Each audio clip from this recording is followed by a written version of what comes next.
I'll say this. If Adam Silver can figure out a way to correct the All-Star weekend, NFL is in trouble.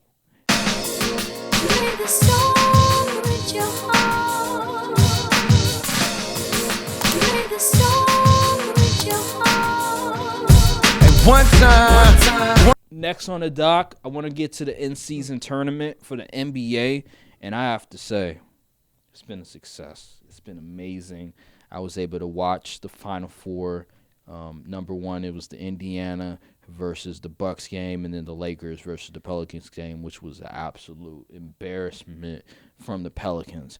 I want to start off with the Indiana versus Bucks game, and off rip, I was like, damn, this game looking like 135, 130, because it was just effortless. Them teams was just scoring like crazy. I forget what. Let me look at the score. That was Thursday, right? Yes, that was Thursday. Yeah, I was at work. I couldn't even watch the game. I know. It was because it came on 5 o'clock, right? Yeah. So, but I was lucky enough to watch the game. It was like a 128, 119. Indiana won. Tyrese Halliburton put on another show. Like, he's been on a tear this year. If you haven't been watching, just search up Tyrese Halliburton's stats and his past, like, just 10 games, and you'll understand just how amazing it was. Let me say this. Somebody said that Tyrese Halliburton is who Lonzo Ball was supposed to be. And I have to say I agree with that from the offensive end, because coming out, Lonzo Ball was supposed to be this dude who really good shooter from the three-point range and could be a facilitator, and that's what Tyrese Halliburton is he's a really good shooter from the three-point range, can create his own shot, and he's a really great facilitator. And dude, I know, just hearing about that, I'm just sad about Lonzo, because he has so much potential. But Tyrese Halliburton, I just love his game. Like, y'all go check out my old channel. I said this about Tyrese Halliburton the minute he got traded. I said this guy's going to be an all-star. He's going to be a difference maker for the Indiana Pacers, and he is. And the fact that they were able to do this against the Milwaukee Bucks, tremendous. On the Milwaukee Bucks side of things, there's been a lot of conversations. There's been a lot of things that have come out about that team. The locker room has been, specifically Giannis and Bobby Portis, have been frustrated with the head coach. Giannis said that He picked them. I know, right? Could have had Nick Nurse, but no. I know, right? Giannis, it was during a press conference, said that they're not organized, which is interesting. I don't normally hear that from a player on his team like that. We're not organized. That's interesting. And Bobby Portis, there was a report from Chris Haynes that talked about his frustration after the game when they lost to the Indiana Pacers. I believe he may have been frustrated with the head coach or something like that. So things are leaking out about the players' frustration towards, was it Adrian Griffin? I believe that's the head coach, and just his just inability to get the team focused and ready to play the competition. And Sure. it shows, even though they are top 3 seed in the East, but this team, they're trying to win a championship. Giannis, Bobby Portis, they know what it takes to win a championship, and this right here, it's not going to cut it. So I understand the frustration, and they lost to the Indiana Pacers in the in-season tournament, so we can't get that Giannis versus LeBron matchup in the final game, which is kind of sad. But just I'm happy for the Pacers, though. Yeah. I'm glad. Small market love. It's just unfortunate we won't see Giannis versus LeBron. We're gonna have to wait a little longer for that to happen, but it is what it is. But yeah, just your thoughts on just, I know you weren't able to watch it, but just your thoughts on just Tyrese Halliburton, also on the Bucks side of things and the struggles that they're dealing with. Right. So Tyrese Halliburton, I knew he was nice when I was gambling on him in 2021 on Underdog. I knew he was like that. Knew he was going to be a dude in this league. And when that trade happened, where the Sacramento Kings traded away Halliburton, I wasn't even that knowledgeable about him at the time. But even still, then I was scratching my head. I was like, you just drafted him and you traded him away for the older guy who we pretty much know what he already is at this point in his career. So I really was just confused at that trade. And now you can see now he's flourishing in Indiana. He's got them. They're like A top 5 seed. yeah, or they're top something. 5 seed. Who Pretty would have saw good. that coming, right? I know, right? It's Yeah, early man. in the season though, but He got them boys hooping over there. So yeah. yeah, Halliburton, he's really nice, man. You can say been the best PG in the league thus far and not get any pushback because he's been phenomenal. I was surprised to hear that he just recently got his first triple-double. I could have sworn right? he got a few before, but I guess not. I guess so. not. Yeah, he's been hooping, and it's funny because I saw a tweet. They said he has no swag. His jump shot is funky. He has no aura. How is he this good? I said that's NBA Twitter for you. I know, right? Yeah, man, he just that's Wisconsin hoops right there. Just show up and get to work. I know, right? Yeah. Shout out Halliburton. As far as the Bucks, the defense is definitely a concern. A huge concern. Giannis is still Giannis. He's putting up incredible numbers. And I think it's kind of just funny how he's just automatically been pre-eliminated from MVP discourse from here on out because he's won it, twice? So people not even like, if you look at he's averaging like 30 a game. Yeah. He's averaging like 30 and 10 a game. He's playing really good ball right now, but no one cares because it's expected. voter fatigue, man. It's expected. crazy how that works. So. Voter fatigue, man. I know. Yeah. The team has to be for him, the team has to be thriving on all cylinders for him to get even a look. Exactly. And then especially the addition of Dame is probably hurting this case, even though he's still the alpha dog on the team. And he's very efficient this year, too. But, yeah, I think here's the encouraging thing, though. Yeah. Even with the dysfunction and the frustration, they're still a top 3 seed. Yeah. So, really, all they need to do is they just got to figure it out. You know, and these things takes time. We're only in December. The playoffs don't start till April. Nope. So we still got 4.5 months or so left. Pretty much. So it's still plenty of time to get things right. So it's not time to press the panic button, but there are reasons to be concerned if you're a Bucks fan or a Giannis fan or whatever. So yeah, but on the other side of the bracket for the in-season tournament, the Pelicans just got washed, man. Like, good grief. 40 balled. That was an embarrassment. Pelicans fans were a ghost on Twitter, and they're usually one of the loudest fan bases, especially when they play the Lakers because the whole AD thing and everything. But yeah, man, the Lakers. I mean, honestly, who didn't expect the Lakers to be in the championship game? Like, honestly, I knew from the beginning what it was. I was watching First Take, and majority of people picked the Pelicans to win that game. They're silly. I know, right? Silly, right? Anywho, yeah, the Zion, man. Does he even want to play basketball? Because I don't think he's taking it serious enough. I think here's the I don't thing. like questioning people's passion and heart for the game, but you see this dude. A report came out. They said they've been telling him about his nutrition and his diet and his weight, and he just isn't listening to them. So you really got to start wondering: does this guy even care? I don't think he cares when it comes to being on the Pelicans. I feel like at the end of the day, he doesn't want to be there. He doesn't want to be on the Pelicans.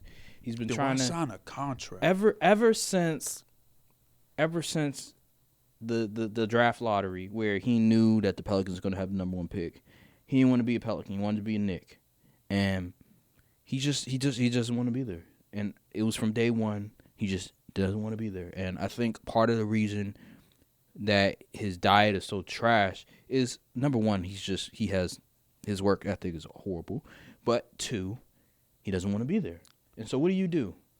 You just act like you don't care. And I think that's what he's doing. I think a lot of it is because he doesn't want to be there. He wants to get out of New Orleans, and until he gets out of New Orleans, I think we're just going to see this recurring theme of Zion every single year. He'll come into the season, oh, he's in shape. Oh, my God, Zion, he all swole and stuff. And then after a month, we're like, damn, this dude, he looked like he put on about 10, 15, 20 pounds.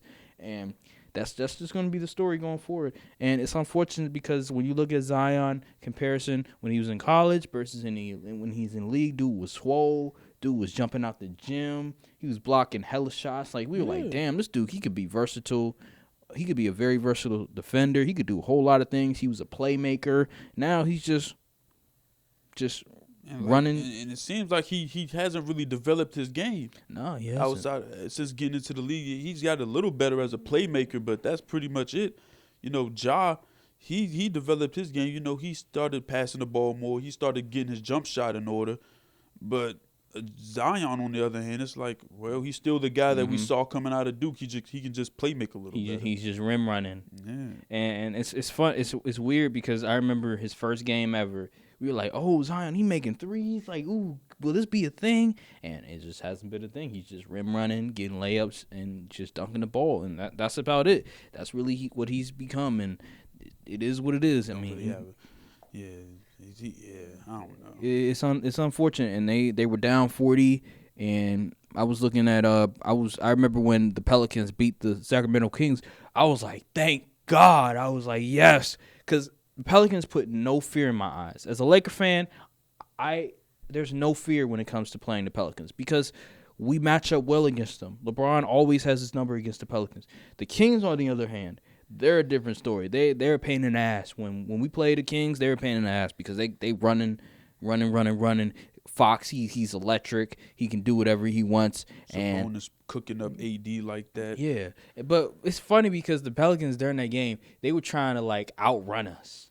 Like they thought, oh, we could outrun you, but they failed to forget like besides AD and LeBron, everybody else is like in their 20s, and everybody else they're pretty athletic. So the fact that they thought, oh yeah, we're just gonna outrun them, like stop it. And I was just looking at it, I'm just like, what are they doing? Like, are they really think this shit gonna work?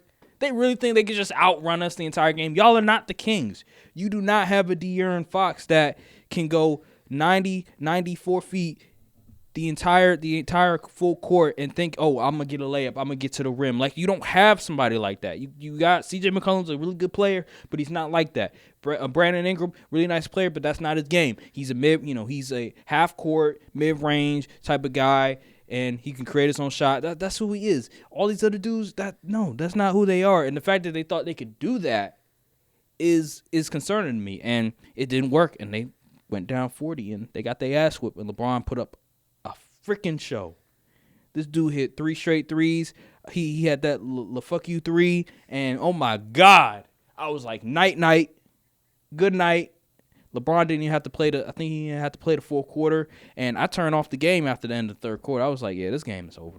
Yeah. I turned on Spider-Man. I was like, yeah, let me play this game real quick. Beat that game? Yeah, man, I'm not marathoning it like you. That game is short. It didn't take. I beat the game in 20-something hours of playtime. I'm not marathoning like you. I haven't touched that game in over a month. I know, but see, you the type of person. Man, I gotta play it all. I gotta get right to it. I used to do that. I haven't played it. I haven't even played that Assassin's Creed. I got the newest one. I still ain't played it for more than 2 hours. I think so. Yeah. Well, me on the other hand, I like to play, let things materialize. You ain't gonna finish my time. that game till GTA 6 is out. Nah, that is not true. I used to be like you, where I marathon a game. Like the first Spider-Man game, I was marathoning the entire game and stuff like that because it was that good, and I had time because it was like the beginning of the pandemic and stuff like that. So I used to do that, but now, I take my time. But anywho, yeah, the Lakers, they play the Pacers tonight. Oh, that's tonight? Yeah, tonight.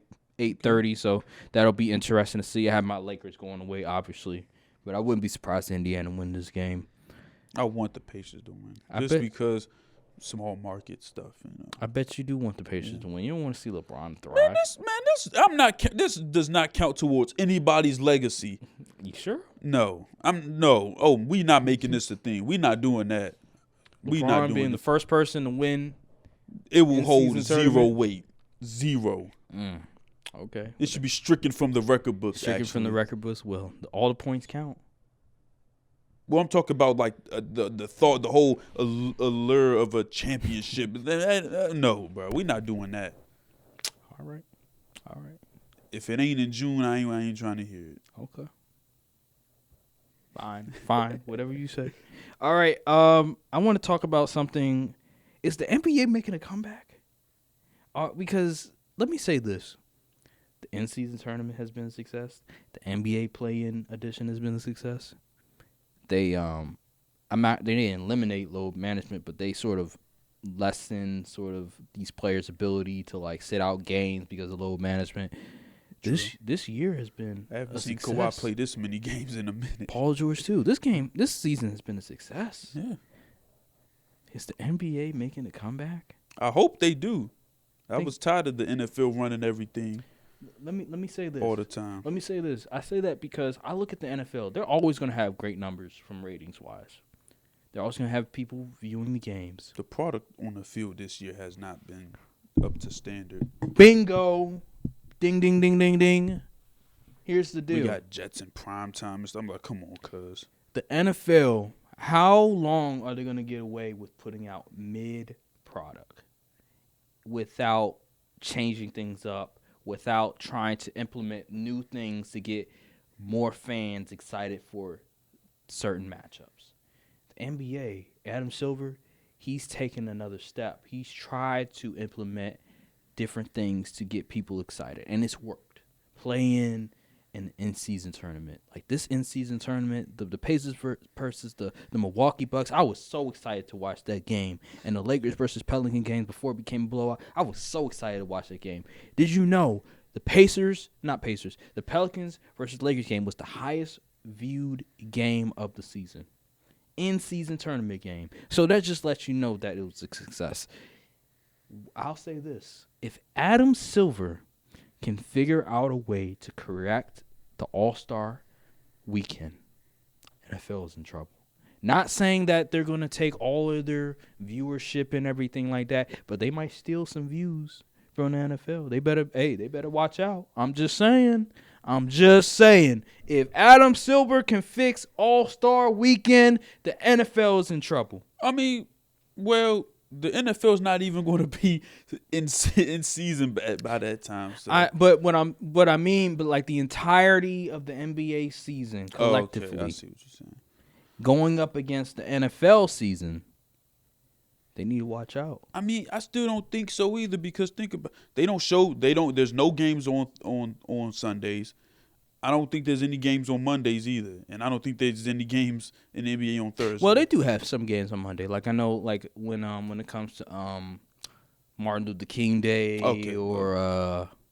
they do have some games on Mondays. It might be what was it?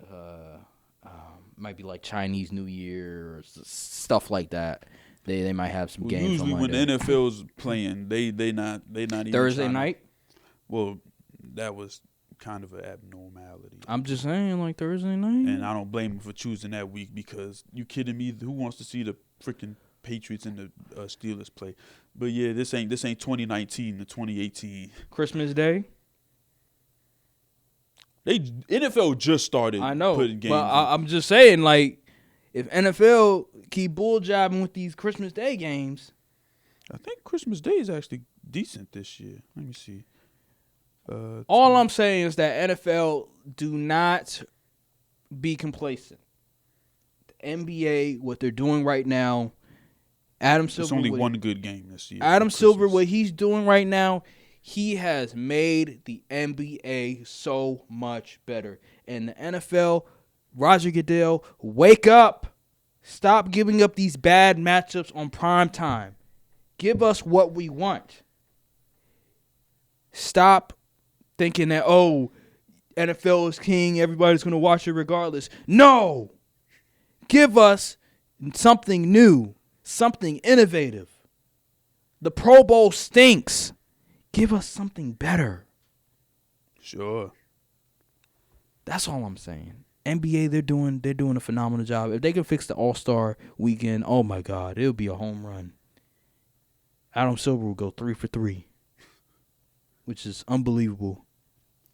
Unbelievable. But yeah, that's really all I wanted to say.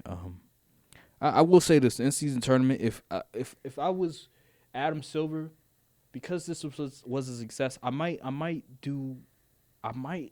have it to where every season we go to a different city and have the in-season tournament. Just like with All-Star Weekend, I might just go to a different city every year. Because if you look at the festivities, they remind me of All-Star Weekend. just the amount of people that are there, the amount of celebrities that are there. I'm like, damn, they could make a lot of money off of this. And you have like all these teams playing, right? You can do like a package sort of deal where, okay, you buy this ticket, it costs this amount of money, and you go see these amount of teams play one another. And it could be like a March Madness sort of feel to it in a way where you have like this tournament and you have these amount of teams playing. And that's all I'm saying. The idea, man, it's so many endless ideas that they can come up with. Just the fact that they're able to implement an in-season tournament that people didn't think was going to work in the first place, thought it was a crazy idea. The fact that it can work, man, it opens up Pandora's box for endless possibilities that they can do to make the NBA season so much better. And for Adam Silver, man, you could do so much with this in-season tournament, like just to bring more excitement. I do believe that the format that they have now, it could be a lot better. The fact that they, like, in the beginning, it was like, okay, they have like a regular game, and then like next week they'll have in-season tournament games. I feel like that could be I think the a whole bit point confusing. differential thing is silly. Really? Yes, I don't. I think it's. I don't like. What is that? Because now instead of teams getting blown out, they can rest their players. The Celtics was they was playing. They was hacker drumming, trying to get meet the point differential thing. I'm like, what is going on? Yeah. I was like, they need to find a better way. It's not perfect. It's not perfect, but there's a lot of things that they can sort of improve when it comes to the in-season tournament. But man, so far it has been a success. It has really lived up to the bill, and I'm excited for the future. Hopefully they can improve on it, not just say, oh, because of the success we don't need to change anything, like the All-Star weekend when they decided to remember when the whole thing to tribute Kobe and stuff like that, and go more pickup style ball. Yeah. Like, don't just think that, because it was success this year that we don't have to change anything. So that's just what I wanted to say about it. Is anything else you wanted to say? You good? No, not really. All right, well, that'll do it on this edition of the Courtside View Podcast. Thank you for watching. Make sure to like, subscribe, comment down below, hit the notification bell, and we will see you on the next episode of the Courtside View Podcast. Thank you guys for watching, and peace.